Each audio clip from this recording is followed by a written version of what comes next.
Welcome back to my channel. আমি শুভ্রা আবার তোমাদের সামনে এসে হাজির হলাম। এখন গুড আফটারনুন, খাওয়া দাওয়া হয়ে গেছে দুপুরে, তোমাদেরও হয়ে গেছে, এখন 1:30 বাজে।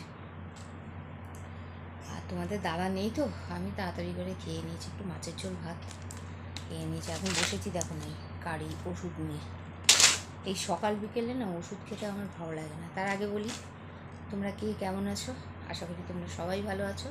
আমি একরকম আছি। কত কাজ করলাম না, সমস্ত জিনিসপত্র, ড্রেসিং টেবিলটা পরিষ্কার করে কাগজ টাগজ বদলে সব করলাম। অনেক জামা কাপড় ভেজালাম কাচাকুচি করবো বলে।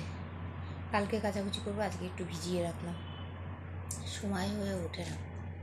আর তারপরে এই সব কিছু সেরে ঠেরে স্নান টান করে ভাত খেয়ে এই বসলাম। তোমাদের দাদা নেই তো, দাদা থাকলে একটু তাড়া থাকে।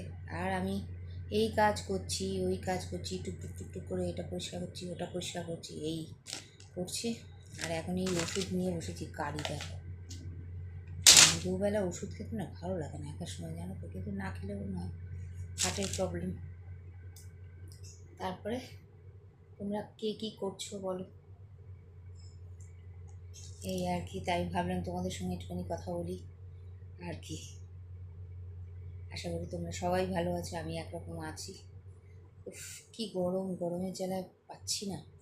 গরমে না কাজ করতে আমার খুব কষ্ট হয়। গরমকালটা অনেকে বলে ভালো লাগে, শীতকালে কষ্ট হয়। হ্যাঁ, শীতকালে জল ঘাটতে সত্যি কষ্ট হয় ঠিকই, তবু শীতকালে কাজ করা যাবে যেন হাঁপিয়ে উঠছি, খুব কষ্ট হচ্ছে কাজ করতে, কিন্তু একদম পারছি না। ঘাম বসে বসে আর মানে হাঁপিয়ে যাচ্ছি, আর শরীর খারাপ হচ্ছে। হ্যাঁ, কী করবো বলো, পাচ্ছি না, ভীষণ কষ্ট হচ্ছে, এত গরম পড়েছে। ঠিক আছে, ভালো থাকো, সুস্থ থাকো। আমি এখন ওষুধ খাই, খেয়ে একটু শোবো। আর পারছি না, সেই সকাল থেকে উঠে কাজ করছি। আর হাজব্যান্ড বাড়ি না থাকলে কেমন, কাজ তো থাকে, বলো, টুকটাক টুকটাক করে, বরং বেশি করে কাজ করি। এটা পরিষ্কার করি, ওটা পরিষ্কার করি, সেটা পরিষ্কার করি, হয়ই না, সময় করে উঠতে পারি না। তাও ভাবছি একটুখানি করি।